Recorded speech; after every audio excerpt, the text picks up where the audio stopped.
I had more characters than a Tyler Perry movie, truly. I mean, maybe later I should have put that on my resume, right? Like skills, reading rooms, surviving, making grown men laugh so they don't break shit. I flat out motherfucking refuse to be anyone other than me ever again. So I'm sitting here on his couch, right? Hours into confessing every terrible thing about myself. And then I said, oh, there's one more thing I haven't told you. And at this point, he's used to the game, right? So he goes, okay, what? What is it? And I said to him,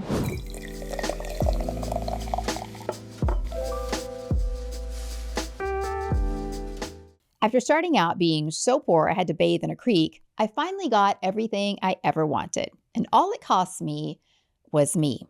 You see, I spent years people-pleasing my way through building businesses and building a life, pretending to be someone I wasn't.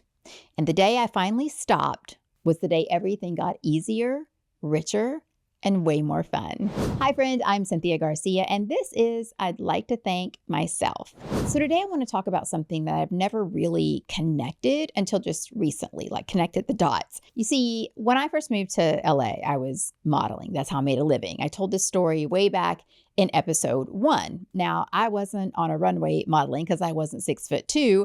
I'm 5 foot nothing on a good day. So I was modeling swimsuits and lingerie and jeans, mostly catalog and print work. I launched the Blackberry Pearl, those kinds of things. And I was good at it. It was fun. I was comfortable and everything just felt really natural. And then, like I shared back in episode 1, I ended up getting really sick. And when you work based on what you look like and suddenly you're 25 pounds overweight with cystic acne all over your face and your hair is breaking and falling out, you don't just lose your confidence, you lose your career. I could not get booked to save my life. I just couldn't get a job. So I had to figure out how to essentially save myself, how to repair my health. That led me to nutrition. And I fell in love with the science behind all of that. So I built an entirely new career in a field that I never even expected to be in. But here's what I didn't realize I was doing. As I got deeper into nutrition, into building this new professional identity, I wanted to be taken seriously, right? I didn't want to just be seen for my looks. So somewhere along the line, I decided that I would put on a pencil skirt and a button-up shirt and just cover up head to toe. I mean, the woman who'd been in swimsuit photos a year earlier was now dressing like she had never been in a body before. And I told myself that, well, this is just what I need to do. I just need to be professional. But the truth is, this didn't start in Los Angeles. This started way before I even knew what a pencil skirt was. You see, growing up, my dad could be unpredictable. I mean, I could tell by his mood and the way he looked around the house which version of the night that this was going to turn out to be. And I figured out real quick like that if I could get him to laugh, if I could land the joke at exactly the right moment that night, things would go a whole different way. They'd go better. Nothing bad happened if I could make him laugh. So I got really good at being funny on command. But it didn't stop there. You see, I also figured out if I could be sweet enough and nice enough to a family member, no trouble at all, they'd let me spend the night at their house. And their house had water, actual running water, which was a luxury I didn't have at home. I could take a hot shower, I could take a hot bath and sleep in a nice, cozy bed for the evening. That was really cool. So this was people-pleasing. I mean, for me, people-pleasing wasn't a flaw that I picked up from a bad boyfriend. It was how I stayed safe in a house where the plan could change at any second. I mean, I was a professional chameleon before I was even old enough to drive. I mean, maybe later I should have put that on my resume, right? Like skills, reading rooms, surviving, making grown men laugh so they don't break shit. So when I moved to LA, 20-something years old with nothing, I took that skill with me, except LA was a very different kind of place. Nobody in this city was sitting around caring about me or my feelings. This was not some down-home country folk helping their neighbors or giving a fuck about each other.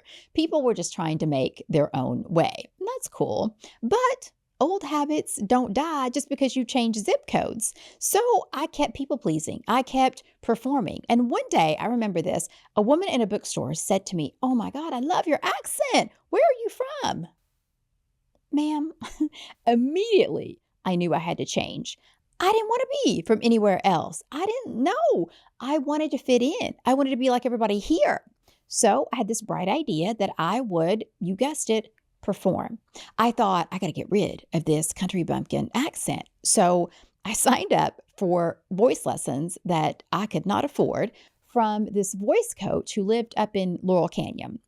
Now, this man had worked with celebrities, real ones, like people you would know. You've seen them on TVs and in movies. And every week I'd drive up into the hills to his house and I'd sit in his living room and I would put, I shit you not, a huge wine cork in my mouth to try to reshape how the words came out of my face. A wine cork in my mouth to try to get rid of my accent. Listen, I did this for months. I remember one day I'm doing it. I'm saying the things. I got to read this little sheet of paper. And he looks at me and he goes, yeah, I think we're done now. I swear to God, he said this, which was just his nice way of saying there is no hope for you. You should just there's no hope for you. This is not going to work. Not happening. But I didn't give up. I still tried, just like the people that before couldn't fix my health. I thought, well, I'll figure this out myself. So I, didn't stop performing. I just kept trying harder to say things differently, right? And then I thought, let me just keep trying to figure out what performance will get me where I need to go in this town, right? I learned to calibrate my entire personality depending on who I was with. So if I was with business people in the, in the business industry, I would hide the beauty stuff. I would not use profanity. I would dress like a librarian. And when I was with beauty people or people in that industry, I would stop with the business talk. I'd be less intimidating. I'd play down my knowledge of business. For the love of God, I did not talk about revenue. I mean, I had more characters than a Tyler Perry movie, truly. And do you want to know the really fucked up part? It worked. It actually worked. Saying yes when everything in me was screaming no, showing up as whoever the room needed, being professional, being small enough so that nobody felt threatened by me, that shit actually worked. I was building businesses, I was getting opportunities, and I wasn't making $100 million yet. And that came later and it came differently. But in the early days, I had these early wins. They happened because I was very, very good at being anybody other than me, anybody other than myself. Every dollar reinforced that lie. Every opportunity said, this is who they want you to be. So I just kept going, because how do you quit something that's paying you, especially when you were used to being broke as fuck? So I didn't quit. I doubled down. I wrote a book called Pink Method, sold over 1 million copies. Then I had the opportunity for a second book deal. I had TV shows calling. I was putting together a live event for thousands of people. And I loved the work that I was doing. Don't get me wrong. I loved that. I loved that I was helping people change their lives and get healthy again. I had needed that. I wanted to give them what I didn't have when I was going through my own health struggles. All of that was real. But what wasn't real was the packaging of the woman delivering it. But again, the problem was, on paper, I had everything I'd ever wanted. But it cost me everything I was. And it cost me a marriage. And when I walked away from all of that, which I talked about back in episode 1, I had to actually take a hard look at the woman I'd become. And the truth was, I didn't like her very much. She wasn't fun to be around. Matter of fact, later on, my friend said to me, like, oh gosh, you were so bad. You were so boring back then. I was like, what the fuck? Okay, cool. But the woman that I had built, I wouldn't have wanted to hang out with her. I mean, she was a really successful, really tired, really empty people pleaser. I was a collection of other people's expectations in a blazer. And when I went through my divorce, which again, I talk about in episode 1, because I was so busy working and building and just trying to get mine, let's be honest, and being someone else in the process. My marriage broke up. I had a young daughter. Rain was just a baby at the time. And I'm standing here looking at this life that has fallen apart, not even really truly understanding who I was or what I wanted. And I realized my daughter needed her mother, not a character, not the woman on the book tour, but her actual mom. So she became my number one instantly. Again, she was just a baby, and I was determined to be the mother that I hadn't had. And I decided that she was number one. So next, I had to figure out who I was without the performance, which honestly was terrifying. When you've been performing since you were a kid trying to make your dad laugh so the night wouldn't go sideways, letting go of that and peeling back the costume, taking off the mask, was really hard. But I did it. I stopped being that person that I created. I stopped dressing for other people. I stopped saying yes when I meant no. And I let myself want things without apologizing for wanting them. I just wanted them because I wanted them, and I was done pretending. I was so tired at this point. And I thought, if this is as good as it gets, I don't want it. Like, I'd been fighting for this better life for so long, and now I didn't even want it. So I decided, okay, I'm going to let all of that go. I'm going to be me. I'm going to get back in touch with who I am. I'm going to show up for my daughter. And I did that. And I took some time to really figure out what I enjoyed. I went back to childhood and thought about when things weren't crazy in my household. What did I enjoy doing? I got back into reading a lot. I reconnected with art. I've always been an artist since I was a little youngin', but I'd put it off for all the reasons, and I got back into that. I really understood who I was. And then I met someone new, and I did something terrifying. So, all right. So when I met Zach, my husband, I knew he was a good man, and I loved him immediately. But I had just gotten myself back, and I wasn't going to give that up for anyone. I just couldn't. I would never lose myself like that again, ever. The plot twist is coming. Stay tuned for it. So I remember one night, this was early on in our relationship, and we were at his house, and we're sitting on the couch, and I thought, I have got to come clean to this man. I thought, I'm going to tell him everything about me. I'm going to tell him the good, the bad, and the no running water. And he was either going to accept me or not. But either way, that would be okay because I could not lose me again. So I told him everything. I mean, everything. Not the curated version or the highlight reel, but the real shit. Every dark, awful thing that I had never told anyone. Because again, I was done performing. If he was going to love me, he was going to love the actual me. And if he couldn't, I'd rather be alone as myself than loved as someone else. This went on for hours. I'm telling you, hours. I just kept going, everything I could think of to make him not like me. I was basically trying to get him to just end everything before we even got started. And so far, he was good with it. He was accepting me, and this was really cool. So I sat back on the couch and I was like, phew. And then I remembered one more thing. So I'm sitting here on his couch, right? Hours into confessing every terrible thing about myself. And then I said, oh, there's one more thing I haven't told you. And at this point, he's used to the game, right? So he goes, okay, what? What is it? And I said to him, I said, I have implants. I said that shit. Because in my mind, a good man like this, a good wholesome man like this, no way he'd want somebody with fake titties, right? Like that was going to be the deal breaker, not the dark stuff, the titties. And so he looks at me and he goes, yeah, no, I know.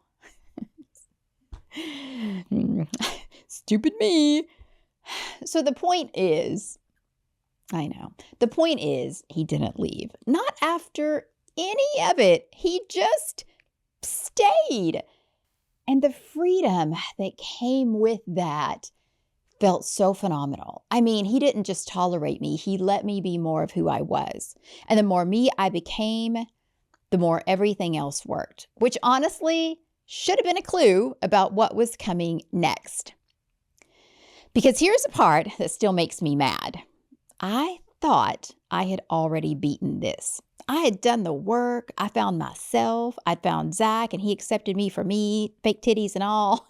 I was building again on my own terms. I thought the woman in the blazer was dead. She wasn't dead. She just changed clothes. Let me tell you the story. So I launched Rewritten Beauty. It's my own skincare company. And I'll tell you, that's the most me thing I've ever built. And it sold out in 48 hours. People said, of course, this is the next company you launched. Of course it was, because it was real. It was me. And I thought, finally, oh my God, finally, this feels so good to build something as me. I'm done performing. I'm just building myself and this business now. Except I wasn't. Because even with Rewritten, even after everything, I was still hiding the beauty stuff in my content. I was still posting business content that I loved making, but it wasn't all of me. I was still calibrating. I was still only showing half of who I was. Listen, I was the founder of a skincare company, but I still was afraid to talk about skin. What? I was a woman who used to model swimsuits, and I was still afraid to show my body in my own content at 48 after all of it. I didn't catch this in my 20s. I didn't catch it in my 30s. I finally caught this at 48 when I was posting serious business content, while the other half of me that loved beauty and skincare and feeling hot as fuck at 48 and wanting to take good care of myself and refusing to become invisible and being ready to show the fuck up at any age, that woman was still being hidden. Still being hidden. I was still trying to be someone else. Same bullshit, but a better disguise. And then one day, I wrote a social media post. All right, here's what happened.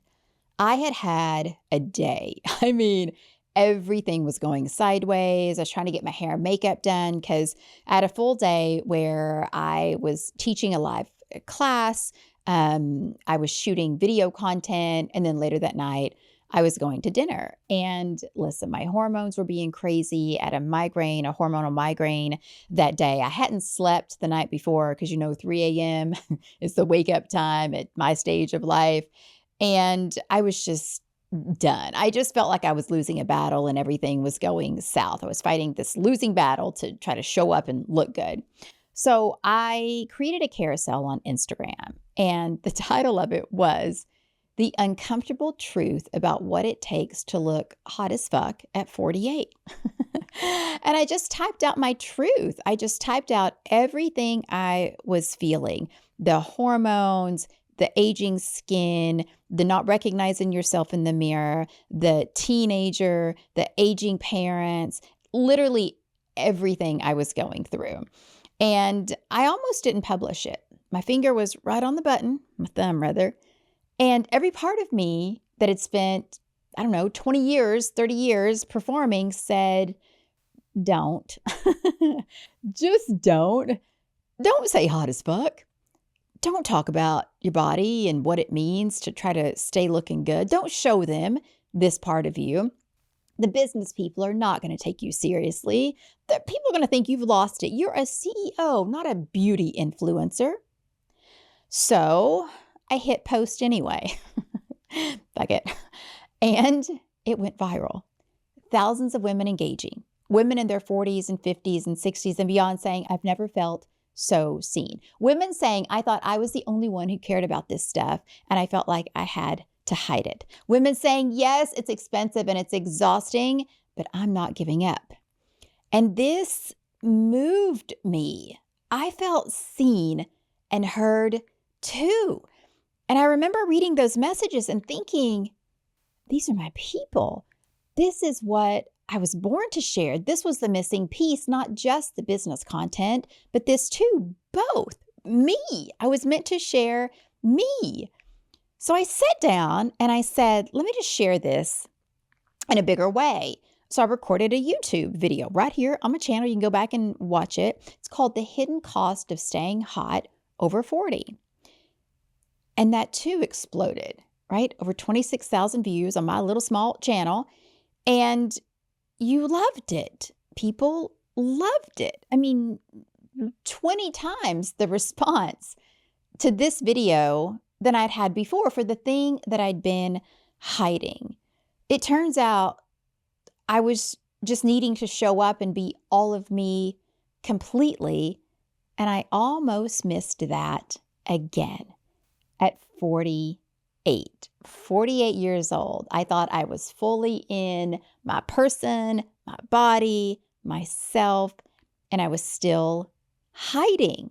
Even after launching a skincare company, still hiding this part of me so that I could be taken seriously.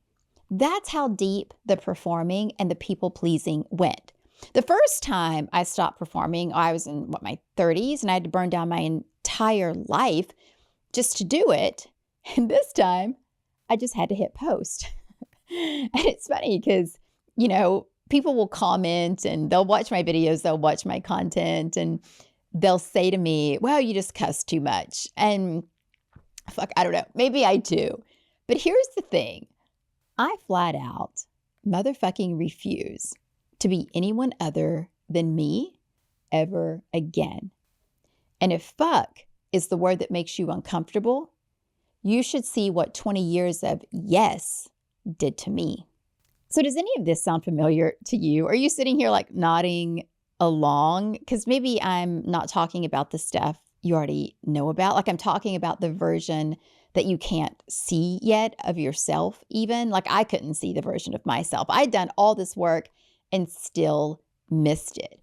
But maybe this is resonating with you. Maybe you can see like, yeah, there are parts of me that I still hide. Or maybe you hide parts of you from certain people. Whatever it is, I'm wondering, do you have like a pencil skirt version of yourself? Something that you've been hiding? I'd love to know. I'd love to just continue this conversation with you. Drop it in the comments and tell me the thing that you're hiding or the thing that you're done performing. Maybe you're done people pleasing. Maybe you're done trying to cover up or hide a certain part of you. I'd love to know because I feel like I'm not alone. And I feel like if we can come together and share this and make it normal for all of us, just normalize this, then maybe we can get back to who we were before they told us who we should be. So on that note, a toast. I'd like to thank myself for putting an oversized wine cork in my mouth in some man's living room in Laurel Canyon and him politely telling me there was no hope. I'd like to thank myself for having more characters than a Tyler Perry movie. I'd like to thank myself for the night on Zach's couch, for the dark, awful thing I put on the table, for trying to get him to leave me before we even got started, and for thinking the fake titties would finally be the thing that would do it. I'd like to thank myself for every time I made my dad laugh when the night could have gone a very different way. The truth is, I made some really great memories along the way, and I'm keeping those. I'd like to thank myself for walking away from a second book deal, from the TV shows, from the event for thousands of people, because my daughter needed her mother more than an audience needed a performance. I'd like to thank myself for writing hot as fuck at 48 and hitting post when everything in me said, don't. I'd like to thank myself for getting everything I ever wanted and for walking away from all of it to get back to myself. And finally, I'd like to thank myself for understanding that the woman I was hiding was the woman I was supposed to be all along. So to who we were, to who we are, and to the icons we're becoming, for that and so much more, I'd like to thank myself. Cheers.